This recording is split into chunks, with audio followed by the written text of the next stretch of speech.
Good evening. I, Vishwarupa Rath, welcome you all to the digital media platform of Uday India. Here are today's main highlights. The second India Japan 22nd Ministerial Dialogue began in Tokyo today. Defense Minister Rajnath Singh, along with External Affairs Minister Dr. S. Shankar, is holding talks with the Japanese Minister of Defense Yasukazu Hamada and Japanese Minister of Foreign Affairs Yoshimasa Hayashi. In his remarks, Mr. Singh said there has been significant progress in Indo Japan bilateral relation in recent times.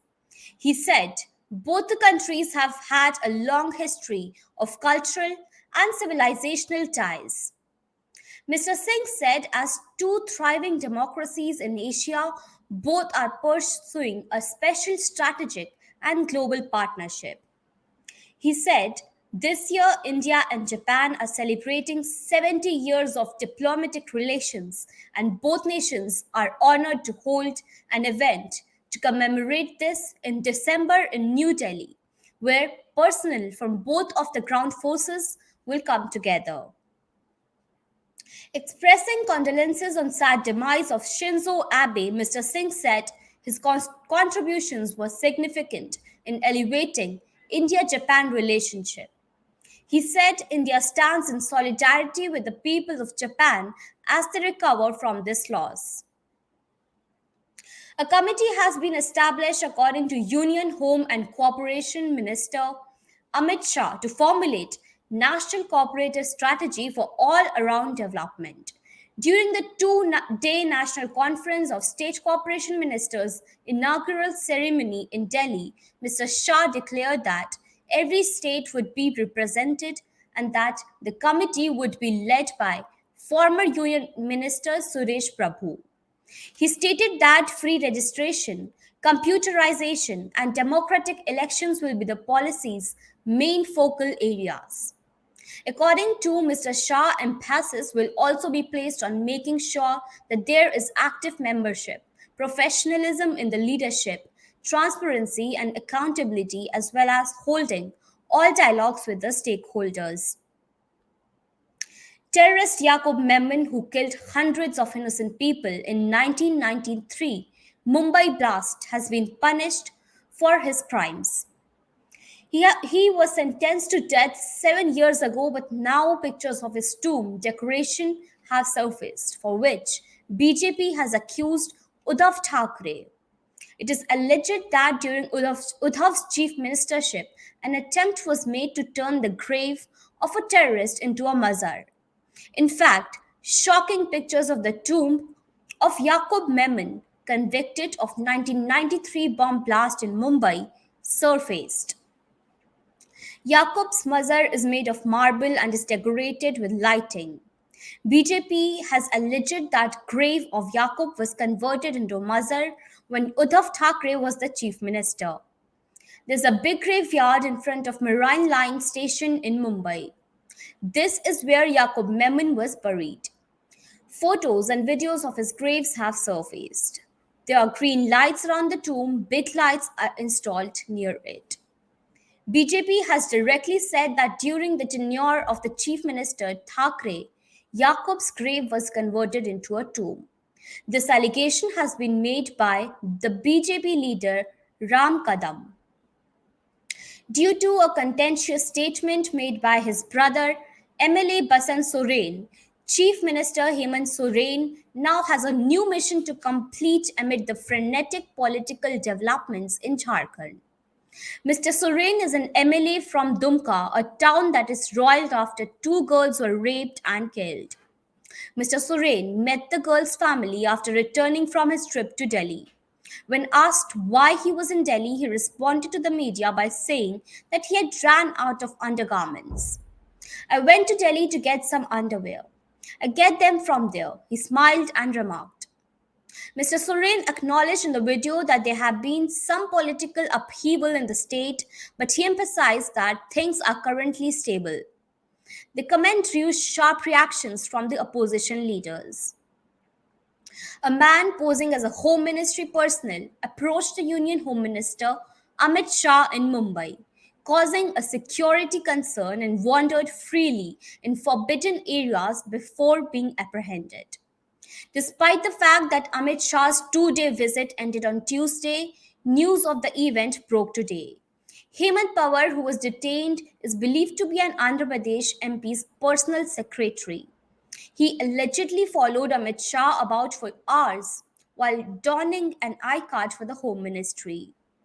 He was spotted outside the homes of Maharashtra Chief Minister Eknath Shinde and his deputy Devendra Fadnavis, as well as two events that Amit Shah attended. He pretended to be a security officer, according to the police. President Draupadi Murmu stated in her message that Onam is a time to honor the farmers' labor of love and to thank Mother Nature. The people of Kerala, according to her, have retained their extensive cultural legacy. Vice President Jagdeep Dhankar stated in his message that King Mahabali represents the great ideals of honesty, compassion, and sacrifice is remembered during the festival. In particular, the people of Kerala have received greetings from the President and Vice President on this occasion of Onam. On the occasion of Onam, PM Narendra Modi has sent greetings to everyone, especially the people of Kerala and the global Malayali community.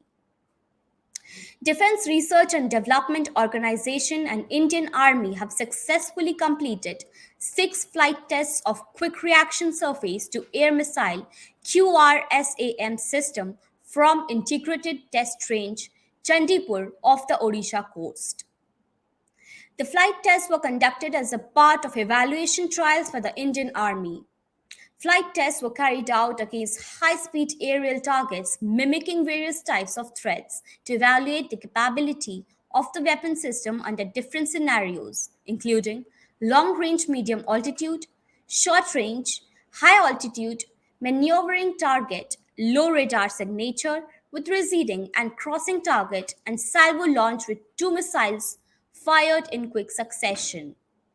The system performance was also evaluated under day and night operation scenarios.